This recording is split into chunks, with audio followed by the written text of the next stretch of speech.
तो कैसे हो मेरे भाई बंधु। आई होप आप सब बढ़िया होंगे और अपनी स्टडीज प्रॉपर तरीके से कर रहे होंगे। आज हमारा क्लास 10 चैप्टर 9 लाइट चैप्टर का लेक्चर नंबर 5 है। इससे पहले प्रीवियस लेक्चर्स के अंदर हम इंट्रोडक्शन रिफ्लेक्शन ऑफ लाइट और स्फेरिकल मिरर्स को कवर कर चुके हैं। आज के इस लेक्चर के अंदर हम डिस्कस करने वाले हैं image formation by spherical mirrors को, जिसके अंदर हम देखेंगे कि कैसे इमेज फॉर्म होती है स्फेरिकल मिरर्स के द्वारा।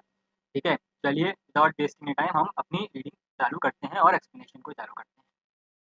टॉपिक है हमारे पास, तो थोड़ा सा लेंथ कम कर देते हैं, आगे बढ़ते हैं। टॉपिक है हमारे पास the image formation by spherical mirrors. You have you have studied about the image formation by plane mirrors. तो जैसा कि बोल रहा है कि हम लोग अपने प्रीवियस क्लासेस के अंदर, मतलब क्लास 8 क्लास 9 के अंदर हम लोग ने प्लेन मिरर्स के इमेज फॉर्मेशन को पढ़ चुके हैं हम। You also know the nature and position relative size of the image formed by them। तो ये बोल रहा है कि आपको ये भी पता होगा कि कैसी साइज की इमेज और किस पोजीशन पे इमेज फॉर्म होती है किसके द्वारा। अगर मैं प्लेन मिरर्स के बारे में बात करूं तो प्लेन मिरर्स में हमको पता है कि इमेज जो बनती है ऑब्जेक्ट की वो बनती है वर्चुअल। ठीक है, वर्चुअल इमेज बनेगी और इरेक्ट बनेगी, और जितने डिस्टेंस में हमारा ऑब्जेक्ट होगा उसी डिस्टेंस पे हमारा इमेज भी फॉर्म होगा, अगर मैं प्लेन मिरर की केस की बात करूं। How about the image form bye spherical mirrors. अब यहाँ पूछ रहा है कि अब इमेज जो स्फेरिकल मिरर्स बनाती है वो कैसी इमेज होती है, इसके बारे में हम डिस्कस करते हैं। How can be locate the image form bye concave mirror for different position of the object. अब यहाँ पे बोला जा रहा है कि कॉनकेव मिरर की अगर हम बात करें तो वहाँ पर हम कैसे पोजीशन ऑब्जेक्ट की डिफाइन करेंगे, या फिर इमेज किस जगह बनेगी अगर हम ऑब्जेक्ट को किसी पोजीशन पे रखते हैं, और क्या इमेज रियल होगी या फिर वर्चुअल होगी, इसका भी हमें जवाब मिलेगा जब हम इमेज फॉर्मेशन को एक एक करके समझेंगे। Are they enlarge, diminish, diminish मतलब छोटा, इनलार्ज मतलब बड़ा, और हैव सेम साइज, या तो सेम साइज का हो सकता है, या तो इनलार्ज हो सकता है, या फिर डिमिनिश। ठीक है, अब एक एक्टिविटी के थ्रू हम इस सारी चीज़ों को समझते हैं, फिर हम आगे की तरफ बढ़ेंगे। तो here we are on our activity. चलिए एक्टिविटी को अच्छे से समझते हैं। You have already learn a way determining the focal length of a concave mirror. तो यहाँ पर हम लोग ने सीख चुके हैं कि फोकल लेंथ कॉनकेव मिरर की कैसे बनाते हैं, एक्टिविटी 9.2 से। You have seen that the sharp bright spot of a light you got on the paper is in fact the image of the sun। जैसा कि हम लोग एक्टिविटी 9.2 में देखा था, जो पेपर के ऊपर शार्प पॉइंट आ रहा था, स्पॉट आ रहा था लाइट का कॉनकेव मिरर के द्वारा, वो इमेज की ही वो सन की ही इमेज थी जिसको हम उस ब्राइट स्पॉट पे देख रहे थे, और वो बहुत छोटी, टाइनी और रियल थी और इन्वर्टेड इमेज थी। ध्यान रखिएगा कि कॉनकेव मिरर केस में इमेज इन्वर्टेड बनेगी। ठीक है, हमेशा इमेज क्या रहेगी, इन्वर्टेड ही रहेगी। या तो डिमिनिश भी हो सकती है, तो इनलार्ज हो सकती है, तो सेम साइज, बट इमेज क्या रहेगी, इन्वर्टेड रहेगी। ये पॉइंट को नोट कीजिए। You got the approximated focal length. उसके द्वारा हम, उस एक्टिविटी के द्वारा हम लोग ने क्या देखा था कि फोकल लेंथ की हम अप्रोक्सीमेटेड वैल्यू कैलकुलेट कर सकते थे। ठीक है, of the concave mirror by measuring the distance of the image from the mirror. जैसे इमेज की डिस्टेंस हम लोग मेजर कैसे कर सकते थे, जहाँ पर आपका मिरर रखा है वहाँ से लेकर जहाँ पे आपका फोकस आया है, मतलब ब्राइट स्पॉट आया है, वहाँ तक की डिस्टेंस को हम इमेज डिस्टेंस मानकर कैलकुलेट कर भी सकते हैं इमेज की डिस्टेंस। अब यहाँ पर एक्टिविटी के बारे में बताएंगे। Take a concave mirror, find out the approximated focal length. अब बोला जा रहा है कि एक कॉनकेव मिरर लेना है, जो एक्टिविटी हम 9.2 में किया था, उस एक्टिविटी की मदद से हम फोकल लेंथ निकालेंगे। Note down the value of focal length. अब इससे क्या होगा, you can also find it out by the obtaining image of a distance object on a sheet of paper. अब यहाँ पे बोला जा रहा है कि जरूरी नहीं है कि सन का ही इमेज ले, यहाँ पे हम किसी भी डिस्टेंस, जो भी किसी डिस्टेंस ऑब्जेक्ट रखा है उसकी भी हम इमेज कैलकुलेट कर सकते हैं through the sheet of paper. ठीक है, mark a line on a table with chalk. ठीक है, क्या करना है, लाइन को मार्क करना है, ठीक है, टेबल के ऊपर। मान लीजिए कोई टेबल पे आपने कोई ऑब्जेक्ट रखा है, उसकी आप क्या कर रहे हो, कॉन्केव मिरर लेकर फोकल लेंथ निकाल लिया। अब वो पॉइंट मार्क करना है जहाँ पर आपका फोकल लेंथ आया, मतलब जहाँ पे आपकी इमेज फॉर्म हुई। Place the concave mirror on a stand, place the stand over the line such that its pole lies over the line. अब यहाँ क्या बोला जा रहा है कि आपको एक लाइन ड्रॉ करना है चॉक से टेबल के ऊपर, वहाँ पे आपको कॉन्केव मिरर को प्लेस करना है, ठीक है, एक स्टैंड के ऊपर। आप स्टैंड को ऐसे प्लेस करना है कि वो पोल पे ही लाई करे, मतलब कॉन्केव मिरर के पोल पे ही लाई करे, मतलब अच्छे से उसको पकड़ के रखे। Draw with chalk two more lines parallel to the previous line such that the distance between any two successive lines is equal to the focal length of the mirror. These lines will now correspond to the position of the point P F। अब बोला क्या जा रहा है कि आपको दो और लाइंस ड्रॉ करनी है। ऐसे देखिए, सुनिए, जैसे कि मानिए आपने ये लाइन ड्रॉ कर दी है, यहाँ पे आपका मिरर आ गया है और मिरर लाइन ऐसे ड्रॉ की है कि यहाँ पर पोल पे ही लाई कर रहा है आपका ये लाइन। ये जो स्टैंड आपने रखा है, ये जो आपका स्टैंड जो पकड़े रखा है कॉन्केव मिरर को, ये आपका पोल पे ही लाई कर रहा है। और आपको दो पैरेलल लाइन ऐसे ड्रॉ करनी है, ठीक है, दो पैरेलल लाइन आपको ऐसे ड्रॉ करनी है कि वो इक्वल हो जाए आपके फोकल लेंथ के, मिरर के फोकल लेंथ के इक्वल हो।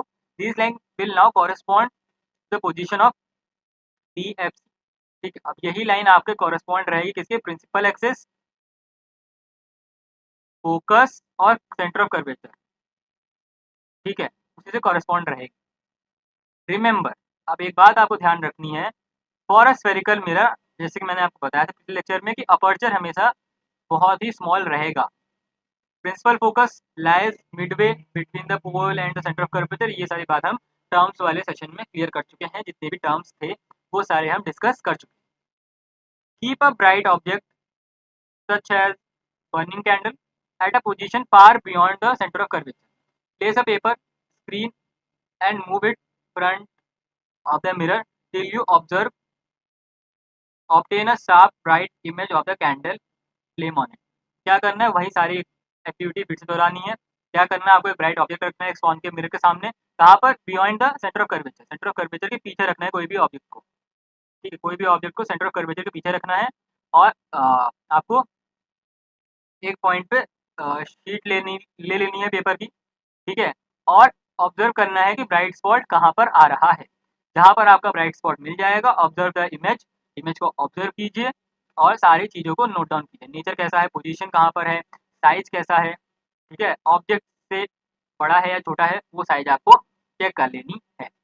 अब इसी एक्टिविटी को बार बार आपको दोहराना है फॉर द पर्टिकुलर लोकेशन, मतलब पर्टिकुलर पोजीशन पे आपको रख कर देखना है। पहला हम लोग ने beyond the centre of curvature जाके देखा, फिर उसके बाद सेंटर ऑफ कर्वेचर पे देखेंगे ऑब्जेक्ट को रखकर इमेज कहाँ बन रही है, बिटवीन द फोकस और कर्वेचर रखेंगे, फिर फोकस पे रखेंगे या फिर फोकस और पोल के बीच में रखेंगे, तो हमें पता चलेगा कहाँ कहाँ हमें कैसी इमेज मिल रही है, उसी को सब हम नोट डाउन करके रखेंगे। तो आई होप आपको ये एक्टिविटी क्लियर होगी, ठीक है। अब ये एक्टिविटी को यहाँ डालने का मकसद क्या रहेगा कि हमें ये क्लियर हो जाए कि कॉन्केव मिरर के केस में हम, जैसे कॉन्वेक्स मिरर केस में हम कैसे इमेज को फाइंड आउट करें, ठीक है। अगर आपको कॉन्केव मिरर है तो इमेज को कैसे फाइंड आउट करें कि कितने दूर पे इमेज बन रहा है, कि फोकल लेंथ कैसी हम मेजर करेंगे, फोकल लेंथ का तो बता दिया 9.2 के अंदर। अब उसी को देखकर हम अलग अलग पोजीशन पे निकाल सकते हैं इमेज को, ठीक है, सेंटर ऑफ कर्वेचर पे, उसके पीछे फोकस और सेंटर ऑफ कर्वेचर के बीच में, तो फोकस के ऊपर। तो ऐसे हम अलग अलग पोजीशन के लिए अलग अलग इमेज निकाल सकते हैं। चलिए आगे रीड करते हैं। You will see in the above activity that the nature and position and size of the image formed by the concave mirror depends on the position of the object in relation to the PFC। क्या बोला जा रहा है कि image जो concave mirror बना रहा है वो डिपेंड कर रहा है, इस पे तीन फैक्टर्स पे डिपेंड कर रहा है। पहला पोल, फोकस और सेंटर ऑफ कर्वेचर, मतलब इस पोजीशन के अकॉर्डिंग हमारा इमेज का पोजीशन डिसाइड होगा। पोल पे अगर होगा तो किस टाइप की इमेज बनेगी, फोकस पे होगा तो किस टाइप की इमेज बनेगी, और सेंटर ऑफ कर्वेचर के आगे या पीछे होगा तो कैसी इमेज बनेगी। तो इन फैक्टर्स पे आपका इमेज की पोजीशन का डिपेंडेंसी है। ठीक है, the image formed is the real for some positions of the object, it is found to be virtual for a certain other position. अब यहाँ बोला जा रहा है कि कुछ पोजीशंस के लिए आपका इमेज जो बनेगा कॉन्केव मिरर के द्वारा, वो कुछ पोजीशंस पे रियल इमेज बन सकता है, कुछ पोजीशन में वो वर्चुअल इमेज भी दे सकता है। इमेज या तो मैग्नीफाइड होगी मतलब इनलार्ज होगी, या तो रिड्यूस मतलब या तो छोटी होगी, या तो सेम साइज की भी आपको इमेज देखने को मिलेगी, depending on the position of the object. Object की पोजीशन पे डिपेंड कर रहा है। Summary of this observation is given और for your reference in table 9.1। इस टेबल को आप ध्यान से देखिए, ये टेबल बहुत ही इंपॉर्टेंट है। इसके द्वारा आप अपने माइंड में क्लियर कर पाओगे किस पोजीशन पे ऑब्जेक्ट होगा तो किस पोजीशन पे आपका इमेज रहेगा। ठीक है, अब इसी टेबल के बेसिस पे मैं आपके लिए प्रीवियस लेक्चर में सिर्फ रे डायग्राम का सेशन रख रहा हूँ, जिसके अंदर हम ये सारे जितने भी टेबल के अंदर पोजीशंस हैं एक एक करके उसको ड्रॉ कर कर मैं लेकर आऊँगा, उसको मैं समझाऊंगा कैसे इमेज बन रही है। ठीक है, यहाँ पर मैं आपको एक बार समझा दे रहा हूँ किस पोजीशन पे कहाँ पर कैसी इमेज बनेगी। उस हिसाब से मैं आपको कल कॉन्केव मिरर के सारे केसेस समझा दूंगा विद द हेल्प ऑफ रे डायग्राम, फिर हम एनसीईआरटी के रे डायग्राम देखेंगे। ठीक है, चलिए। अगर पोजीशन ऑफ द इमेज आपकी एट इंफिनिटी है तो आपकी इमेज की पोजीशन रहेगी फोकस पे, जैसा कि हम लोग ने एक्टिविटी 9.2 में देखा था। अगर मैं आपको एक्टिविटी 9.2 पे ले जाऊँ तो वहाँ पर आपको ये केस देखने को मिलेगा कि इंफिनिटी से, जैसे मान लीजिए सन की रेज इंफिनिटी से आ रही है, तो आपकी इमेज फोकस पे एग्जैक्ट बनेगी जहाँ पर आपको ब्राइट स्पॉट मिल गया था, तो वही आपकी फोकल लेंथ भी हो जाएगी। हाईली डिमिनिश मतलब बहुत ही छोटी पॉइंट साइज की इमेज आपको मिलेगी, रियल होगी और इन्वर्टेड होगी। अगर पॉइंट साइज है तो आपको पता नहीं चलेगा कि इन्वर्टेड है कि नहीं है, बट जैसे जैसे आप पास आओगे ऑब्जेक्ट को लेकर मिरर के, जैसे कि मान लीजिए इन्फिनिटी से आप आ गए beyond the centre of curvature. यहाँ पे मैं थोड़ा सा आपको एक्सप्लेन करके कोशिश कर देता हूँ, तो रेड डायग्राम हम देखेंगे ही। मान लीजिए ये मैंने कॉन्केव मिरर का एक ड्रॉ किया, ये इसका पोल हो जाएगा, यहाँ पे इसका पोल हो गया, ये इसका फोकल लेंथ हो गया, ये हो गया सेंटर ऑफ कर्वेचर। मान लीजिए ऑब्जेक्ट आपकी यहाँ पर कहीं beyond the centre of curvature, तो आपको इन बिटवीन फोकस और कर्वेचर के बीच में ही आपको इमेज भी मिल जाएगा। यहाँ से अगर मैं ट्रेस डालूँ, आपको रे डायग्राम बनाना भी मैं सिखाऊंगा कि कैसे रे डायग्राम बनाते हैं। रे डायग्राम बनाने के लिए, किसी भी इमेज को बनाने के लिए आपको दो रेस का मीटअप कराना जरूरी है। ठीक है, दो रेस का अगर आप मीटअप करा देते हो तो आपको यहाँ पर इमेज मिल जाएगा। ठीक है, तो यहाँ पर कहीं आपको इमेज मिलेगा, कैसी इमेज मिलेगी, रियल मिलेगी और इन्वर्टेड मिलेगी। अब यहाँ पे कैसे समझना भी जरूरी है कि रियल इमेज का मतलब क्या है, रियल ऑब्जेक्ट का मतलब क्या है, और वर्चुअल इमेज और वर्चुअल ऑब्जेक्ट का मतलब क्या है। रियल इमेज है और इन्वर्टेड। चलिए समझते हैं रियल इमेज का क्या है। तो जैसा कि मैंने बताया था कि जब प्लेन मिरर हमेशा वर्चुअल इमेज बनाता है तो वो वहाँ पे क्या हो रहा है, प्लेन मिरर केस के अंदर हमारा जो रिफ्लेक्टेड रेज है वो एक्चुअली मीट नहीं करता है। रिफ्लेक्टेड रेज का जो मीटअप होता है वो एक्चुअल में नहीं होता है। मान लीजिए यहाँ पे ऑब्जेक्ट रखा है, यहाँ से मैंने दो रेज का रिफ्लेक्शन कराया। ठीक है, तो रेज जो मीट करेगी वो एक्चुअली में मीट नहीं करेगी, वो वर्चुअली मीट कर रही है, तो इसीलिए वो वर्चुअली क्या हो रहा है, इमेज का फॉर्म कर दे रहा है। यहाँ पे जो रेज हैं वो एक्चुअली मीट कर रही हैं, इसीलिए हम रियल ऑब्जेक्ट की रियल इमेज यहाँ पे देखने को मिल जाती है। कैसी देखने को मिलेगी, डिमिनिश, छोटी थोड़ी छोटी देखने को मिलेगी as compare to the image form by the focus. ठीक है, जो इमेज आपको फोकस से मिल रही है उससे तो बड़ी ही मिलेगी आपको जब आप कर्वेचर के पीछे रखोगे ऑब्जेक्ट को। फिर आता है एट सेंटर ऑफ कर्वेचर। अगर मैं सेंटर ऑफ कर्वेचर में इमेज रख देता हूँ, ठीक है, कलर चेंज कर लेते हैं एक बार। अगर मैं एट सेंटर ऑफ कर्वेचर रख देता हूँ इमेज को, तो मेरे को कर्वेचर पे ही इमेज मिलेगी। ठीक है, और वो भी सेम साइज की इमेज रहेगी और इन्वर्टेड रहेगी, और रियल इमेज मिलेगी आपको। रियल इन्वर्टेड और सेम साइज की इमेज मिलेगी अगर मैं सेंटर ऑफ कर्वेचर पे इमेज रख देता हूँ। और अगर मैं सेंटर ऑफ कर्वेचर और फोकस के बीच में इमेज रख देता हूँ तो मेरे को इमेज मिलेगी beyond the centre of curvature. ठीक है, और इमेज रहेगी इनलार्ज। ऑब्जेक्ट से बड़ी इमेज हमें मिलेगी अगर मैं सेंटर ऑफ कर्वेचर और फोकस के बीच में इमेज, सॉरी, ऑब्जेक्ट रख देता हूँ, और यहाँ पर भी रियल इन्वर्टेड ही मिलेगी। फिर आता है एट फोकस। अगर मैं एट फोकस रख देता हूँ तो हमें मिलेगी इमेज एट इन्फिनिटी, वो भी हाईली लार्ज और रियल और इन्वर्टेड। अब वर्चुअल और इरेक्ट एक ही केस में हम लोग को मिलेगा, वो केस होता है आपका पोल और फोकस के बीच में अगर मैं रख दूँ इमेज को, यहाँ पे मैं एक फ्रेश डायग्राम बना देता हूँ एक केस के लिए। ये मेरा पॉलिश सरफेस हो जाएगा। थोड़ा-सा आगे बना दूँ कि यहाँ पे जो इमेज बनेगी वो बनेगी मिरर के पीछे। तो ये रहा। तो जैसा कि मैंने ये यहाँ पे डायग्राम बना दिया छोटा-सा, पोल और फोकस के बीच में अगर मैंने इमेज को रखा है, तो मेरी जो इमेज आएगी, वो आएगी यहाँ पर कहीं और वर्चुअल रहेगी और इनलार्ज रहेगी। ऑब्जेक्ट और इमेज के साइज़ में बहुत ही बड़ा अंतर देखने को मिलेगा और वर्चुअल इमेज रहेगी और इरेक्ट मतलब सीधी।